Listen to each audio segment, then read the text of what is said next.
you can do that stone right. Yeah, it's stone. So you start it where it is. Because I like the heat. I like the heat on the side. No, I think it's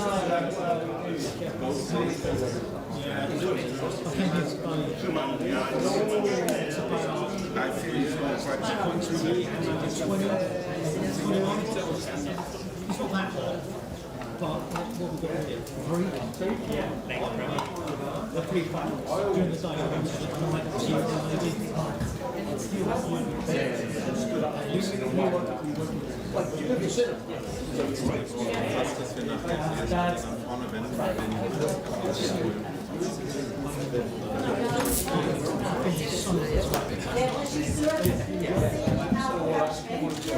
Hello.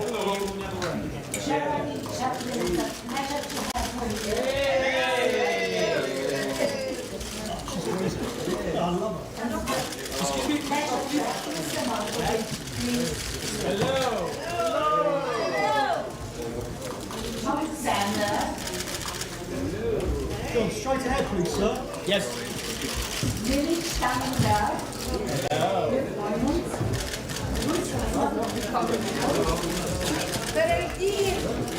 Somewhere easy. John, straight ahead, sir. wow.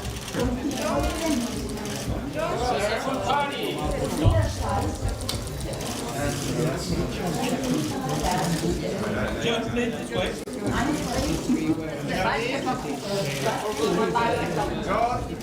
John, straight ahead, please, sir. Closer, please. Closer. Everybody. Yeah.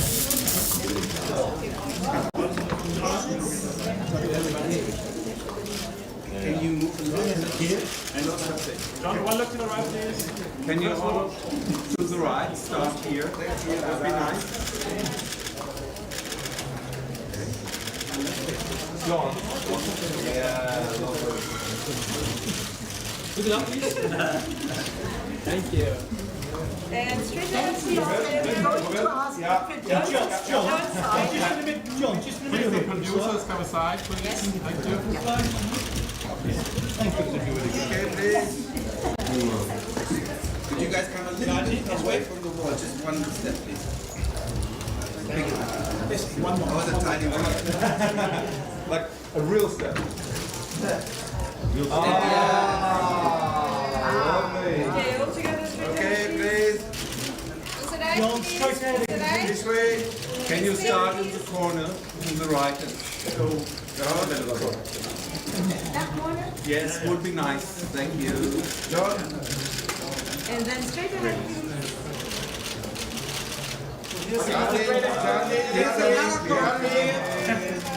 One second, please, up.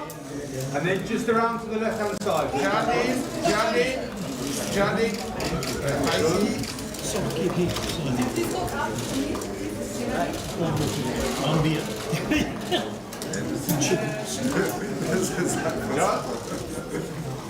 John, just one more here, please, sir. John. John right here. Please, just hit you 4. Can you please follow? Thank you. Thank you very much. Great, thank you. Here we are. Great, this way. Down first again. John, straight ahead, please. Geraldine, straight ahead. Look it up, please, up. Love your socks. And just round to your left hand side. And the shoes are really great. S'il vous plaît.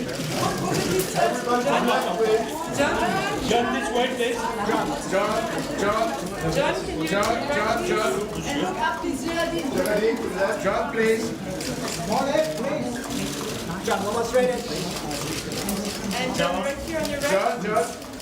Right here, John. John. Over straight ahead. And Geraldine, one more time. Thank you so much. Geraldine. And one with me.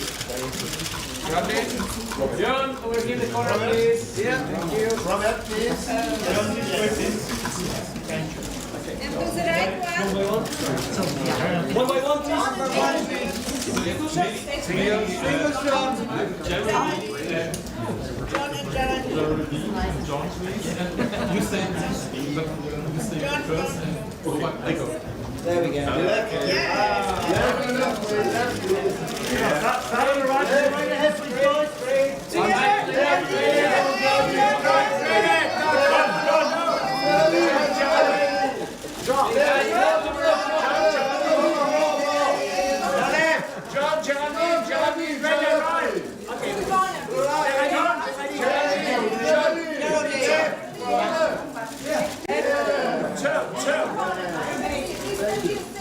In the center. And please together to the right. Here the corner, please. And together straight ahead, please. And please, John. Straight ahead. And who's back in the corner? Wait. And one more together straight ahead. One by one, please. One by Would you mind?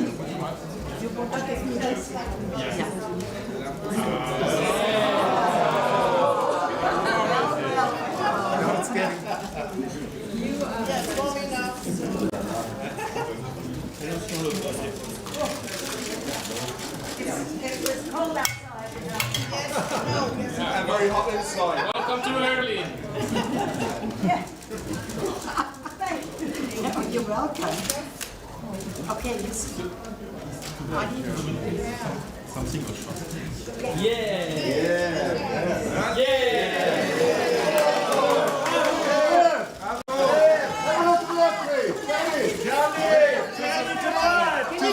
Step forward. Yeah, to the right. Do it again. Do it again. Do it again. Right. And to the left. To your right. To your right. Geraldine, come here. Yes. Yeah. Do it again. Yes. Do it again, please. Do it again. Yes, what? Geraldine. Look up, Geraldine. To the right. Yeah.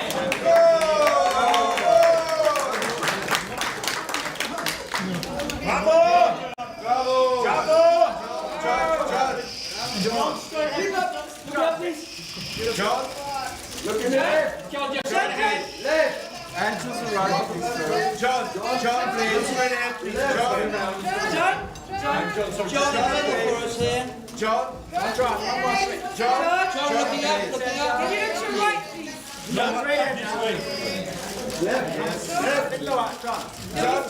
down. Straight ahead. Right front. Yes, that's it. Thank you so much. John, left, please. John, please. John, can you look this? Thank you. Robert.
A big roster of stars for the film Seneca, to be seen as Berlinale Special Gala, that is, the world premiere of the new film by Robert Schwentke, one of the few German directors who are extremely successful in Hollywood. He tells the story of the Roman philosopher who is sent to his death by Nero, who orders him to commit suicide. This is followed by a long process and an odd feast celebrating the death of Seneca.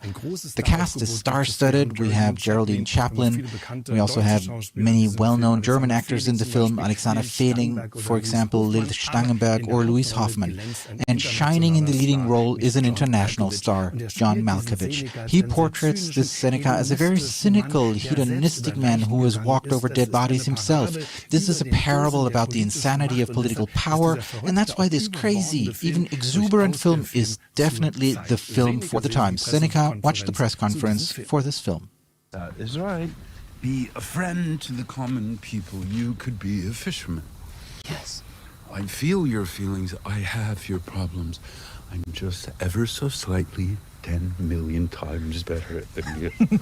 Seneca was the establishment, and Rome's ruling class stood in line to pay him extravagantly for his deep thoughts, which mostly told his wealthy employers just what they wanted to hear. President must be feared. There is only one thing that I ever wanted from this job, and that is for fear of my cruelty to be on everyone's lips. Sir, I understand the impulse, and frankly, I admire it. A person like you with a nature that is so healthy and so manly and must be expressed. But, Mr. President, an average captain commands with fear, a solid one with respect, but a great one, a once-in-a-lifetime leader, commands with mercy, demonstrating with each gesture of gentleness that he masters his domain without fear.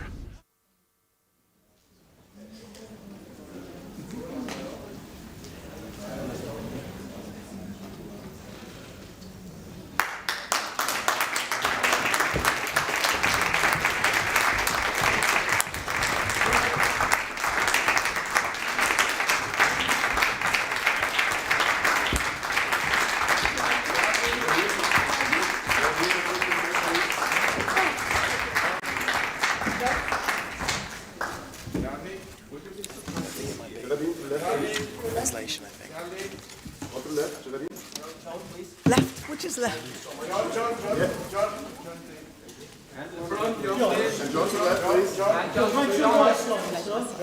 Damit du nachher hast.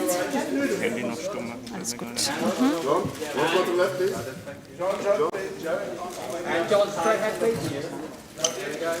Gleiche Augen. Keine Zeit verlieren.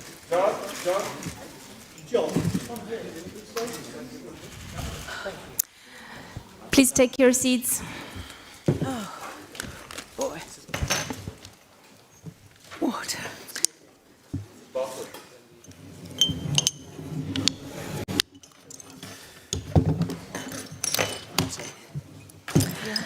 Thank you. So you know the procedure. If you have questions, please keep me informed, raise your hand, and present yourselves before asking. Welcome, everybody, to our press conference of not just one special film, but a very special Berlinale special film, Seneca, by Robert Schwentke.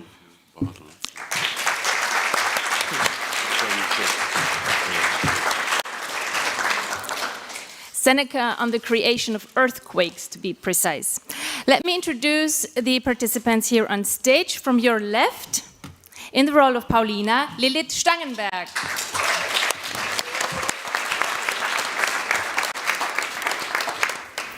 As the evil Emperor Nero, Tom Xander.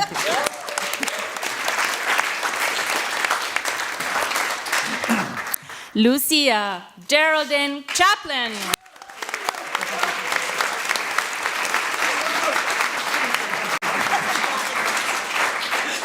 In the lead role, Seneca, John Malkovich.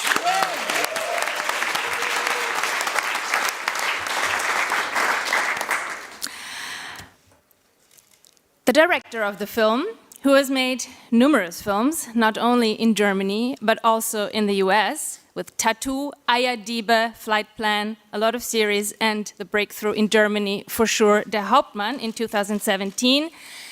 2023 is the world premiere of his last masterpiece, Seneca. Please welcome Robert Schwentke.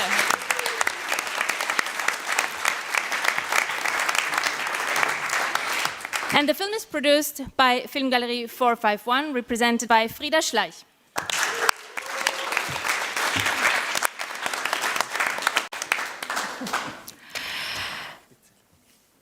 Robert, this film is a film, of course, about despotism and tyranny, but at the same time, it's not Nero who is in the title, but Seneca. So there is a shift to the person who is maybe responsible for the fate that tyrannies have. Was that your first question, your first approach to the problem? No, what interested me was the dichotomy and the conflict between Seneca the man and Senecan discourse, and the idea that all his dilemmas, political, personal, philosophical, would come to a head in one long night, a night that, of course, ends with his death. So, but yeah, he was definitely a compromised human. And we know that you are a very thorough researcher.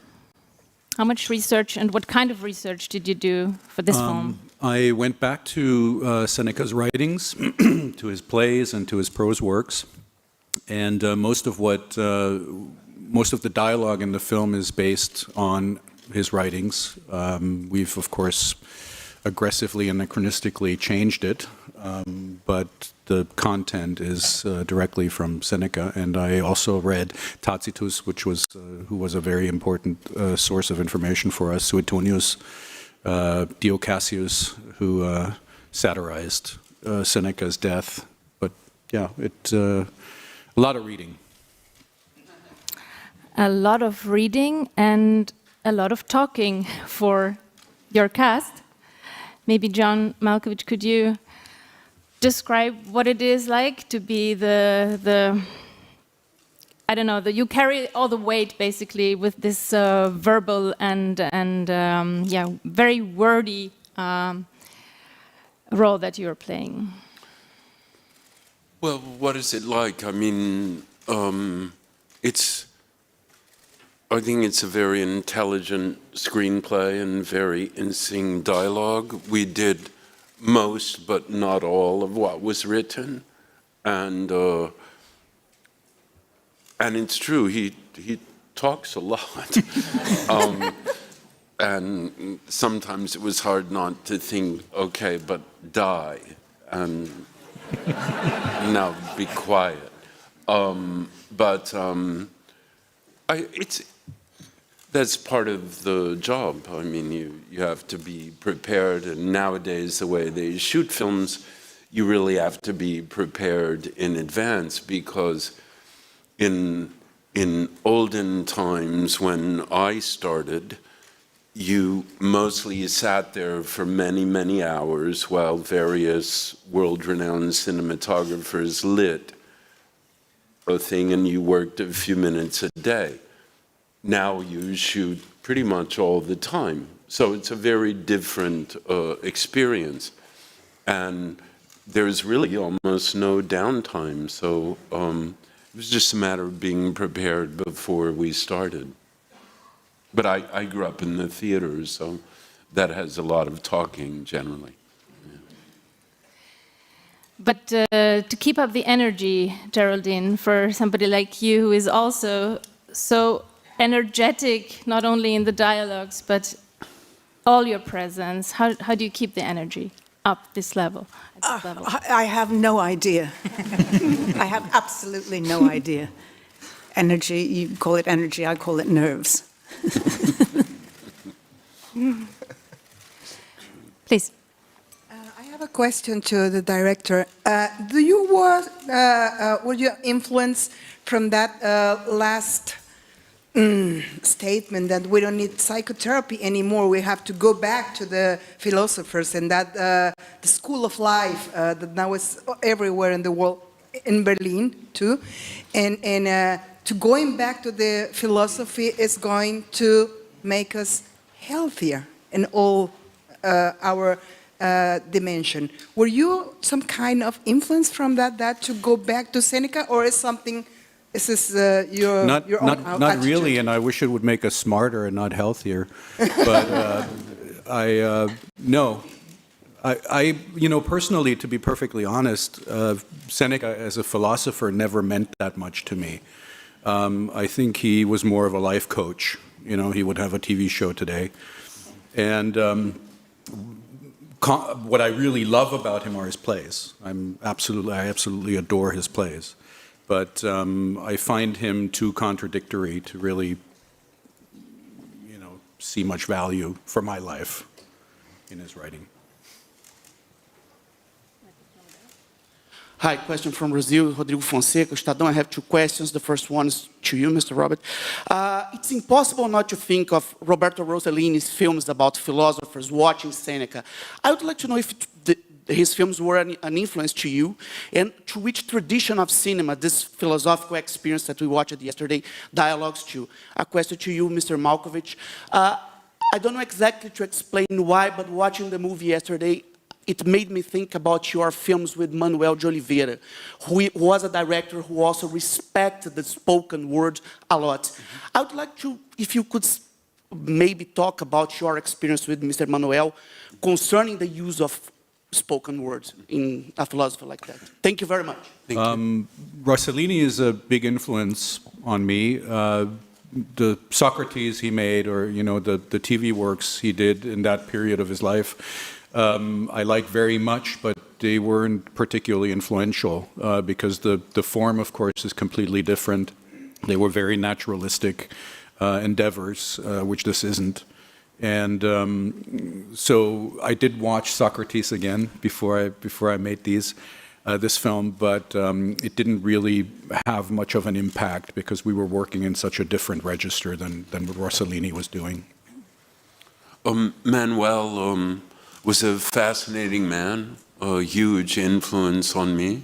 And working with him, I think, started a whole other direction in my life, which I greatly appreciated. And as far as the words, I'll always think the last phrase of Valabramis is one of the great lines of dialogue, especially ending ones that I can remember in my living memory, which was, "No one is so beautiful as I in pretending life is beautiful. No one is so talented as I in pretending life is beautiful." And Manuel was kind of one of a kind, really. That's all I could say.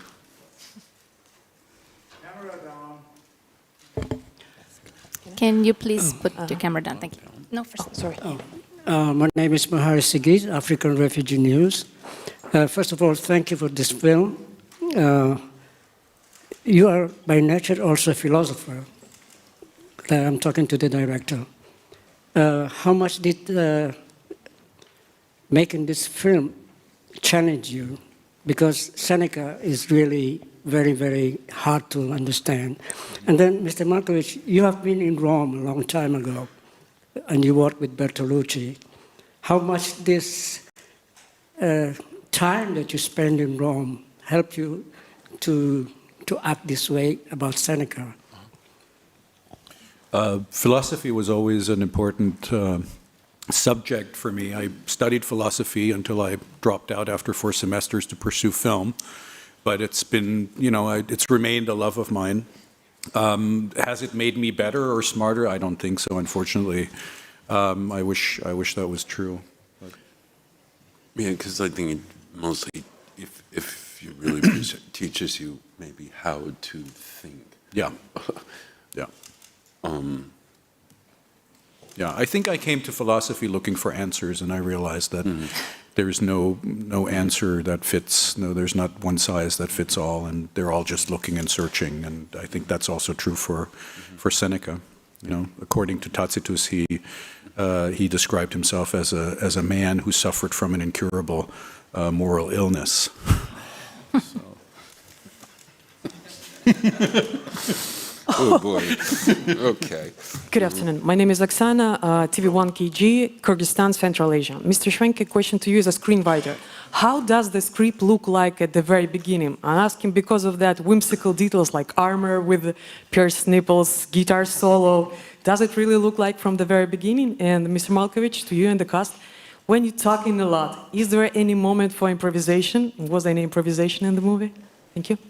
A lot of it was in the script, actually, and certainly the tone and you know, the basics were there. You know, the pierced nipples came in the course of designing it, but I think the possibility to have pierced nipples was definitely present in the script. Yeah, okay. No improvisation whatsoever, except maybe there were elements in the script, which I don't think are in the film, of modern songs, popular songs. Yeah, and I may have added a song or two, and the director, I believe, judged those to be not wholly necessary. But no improvisation. We went over the script pretty carefully. I think the dance scene was, yeah, that was kind of an... Yeah, that, but no, I mean, movement is often improvised depending on what the shot is, because you really don't do the same thing in every shot. That's not how film happens, really. But yes, we did have our dance sequence, Lilith and I, and I expect to be getting some choreographer offers quite soon. Lilith, the dancing scene. How was it? I felt like Michelle Pfeiffer. There you go. And how were the bleeding scenes? The what scenes? The bleeding. There's a lot of blood.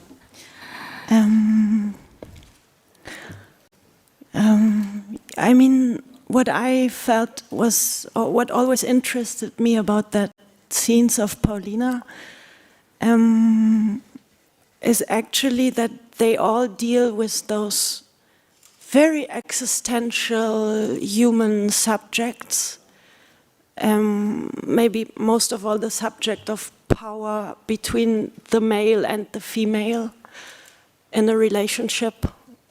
The subject of life and death, age and youth, submission and mastery, but all in a very intimate, on an intimate field, like in this private unit of a marriage between husband and wife.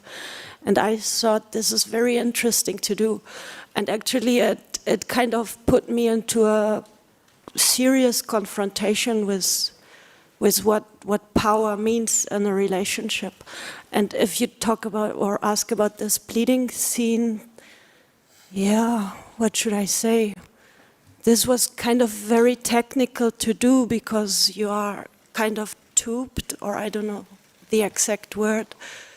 I feel the character of Paulina, when I first read the script, is so terribly tragic and sad because she is so lonely that she attaches with everything she has to that husband of hers. And I thought it's crazy how she doesn't even hesitate when he asks her to die together. Yeah. Thanks.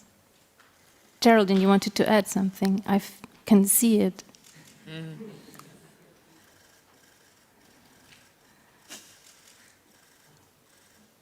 No. Yes. No. I thought you wanted to say something.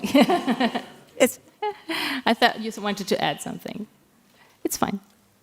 No, except that things haven't changed. Yeah, that was and people do make films hoping that they might change things. And in fact, they don't. I mean, the rich are always the rich, and they become richer, and the poor are poor, and they become poorer. And things, and war exists, and earthquakes exist. And I don't really want to add anything. I mean, it's just things haven't changed at all. I mean, my father made The Great Dictator, I guess 70 years ago or something like that, and he thought that would change the world, and it only made people laugh, which is great. I mean, it's great to laugh. Laughter is the greatest enemy that you can have, and the greatest weapon that you can have. And this film is very funny. I mean, I think it's very funny. You never die. And you think dying is so easy, you just cut a vein, and then you never die. And it goes on and on and on, and you think, oh, and the camera zooms in and on your face, and you think, oh, he's going to pop his clogs now. And then he doesn't. He keeps on going, going and going. And that is, those last 20 minutes are hilarious, I think hilarious, in a different way. Hello, Oras Kiribayev, Esquire, Kazakhstan. I have two questions. One goes to Robert. It's regarding the cinematography, editing techniques, and generally color correction. They made the movie stand out a lot, and I wanted to ask what was the decision-making process behind each of these major decisions, in particular making the short Red. And the second question goes to Tom. I really loved your character, honestly, and I wanted to ask what was the working process behind building this character. Thanks. Well, I try to find a specific form for the content whenever I make a film. And it seemed to me that a film about a human being who is so theatrical and whose life is so performative, you know, it would be a good fit to make the film itself very theatrical as well. You know, we built a catwalk basically in the house for him to prance up and down. I mean, took it pretty far to make our point. But again, you know, it seemed like for someone who turned his life and death into a performance, that would be, you know, a good way to tell the story. And as far as the camera is concerned, when Tony Richardson did Tom Jones, he made a pact with his cinematographer, and they said the more accurate and authentic the costumes are and the scenery, the more modern the camera will behave. And I thought that was a really interesting thought, approaching a historical narrative, and another tool to make an aggressively anachronistic film. And Benoit Deby, of course, is a fantastic cinematographer, and it was a you know, long-time dream of mine to work with him. And yeah, I mean, I think it's a gift of a role. There's so much to be able to research and draw upon, and I think when preparing for it, it was at a time when there was obvious people in power across the globe who, without naming names, abused power, and you know, there was a lot of opportunity to draw upon current politics and influence my performance in that way. But yeah, preparing for the role as well, it was very much a case of understanding Nero's desires and not seeing him as a villain, and understanding what it is that makes him, in his own mind, justifiable in his actions, and what it is that he's deeply desiring. So it was about making that the point, and not being a villain for villain's sake. He's a horror. I don't think so, no, I do really. Yeah, hi, my name is Marcus from One Press TV from Sweden. I want to ask you, John, what caught your interest to be part of this movie, and what does it mean to you to be part of this project? Well, my interest was I had met Robert many years before and enjoyed very much the meeting. Then some years later, I had a chance to work with him on a film in America called Red, which I greatly enjoyed doing and greatly enjoyed also talking with him about various interests we had in common, especially literary ones, I think. And so when this came up, and I had loved his film, The Captain, which I had seen when it was in San Sebastian at the festival in 2017. I thought it was a terrific film. And when this came to me, I greatly admired the work on the screenplay. And then I don't know if I got the first draft, but I think we ended up shooting either 7 or 8. Yes. Yes. So it went through not some massive transition, but no small amount of refinements. And I just thought it was a very interesting film to make, to be part of. So that was my interest. And because I knew and trusted Robert, I was very happy to be part of it. Hi there, folks. My name's Ben. I'm with Screen International. Congratulations on the film. Thank you. This is a question for Robert and John, but really I'm interested if any of you have any thoughts. It's great you're all able to be here, but the film industry has been immensely concerned by the disappearance of your colleague, Julian Sands. I just wondered if you had any words for Julian and for his family at what is a very difficult time for them. Not so much that I care to share. Obviously, Julian and I were very, very close.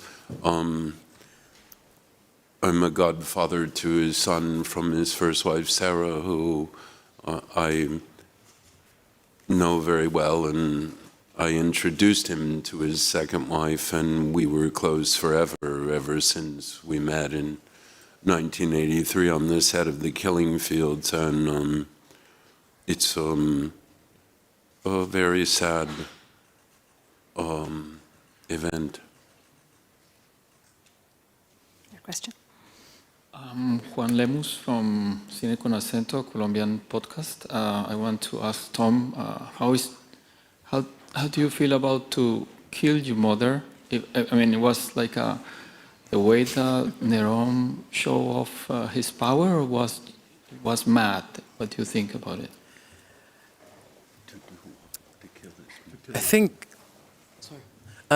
I think possibly there are elements of, there was the obvious, Nero was driven mad by conspiracies and paranoia, and I think that definitely played a part of the desire to off her, and yeah, I think Agrippina was power hungry herself. She did what she needed to do to kind of instate her need to be in a powerful figure, and power threatens power in this scenario. And I feel like it was a case of eat or be eaten.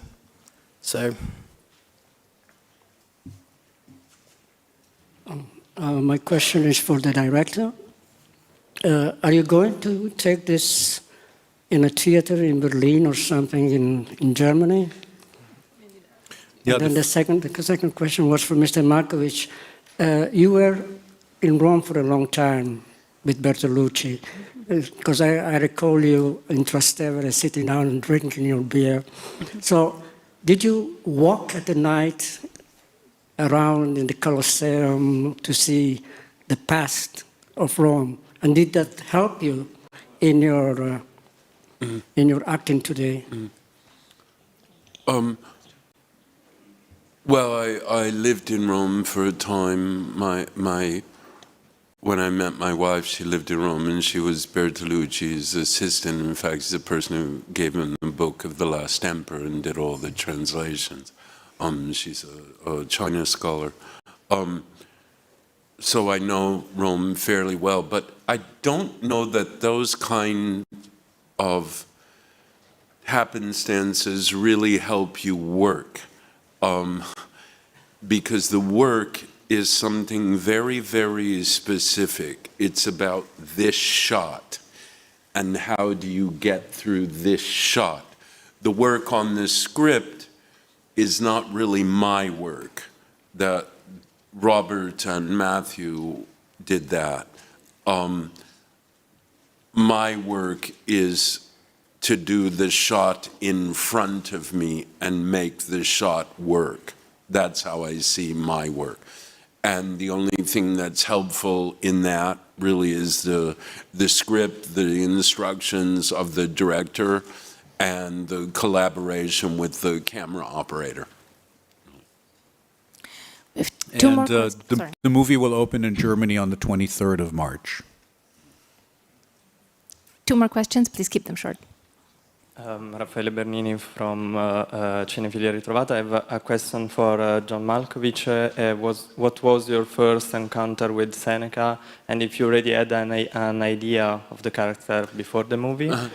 And if I may, a question to the director about quotes, and in particular the quote "Male parta, male dilabuntur." So did really Seneca said this, or you mixed up some fake quotation with other real quotation?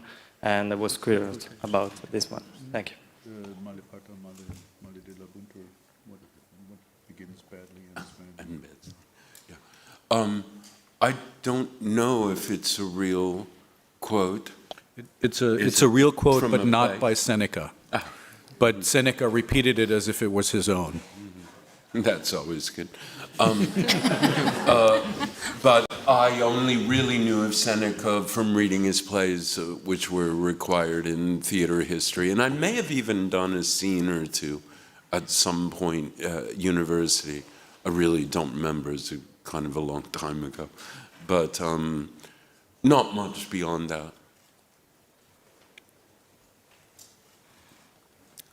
Hello, my name is Svante Stein from Reuters Television. I have a question to Mr. Malkovich and Mr. Schwentke.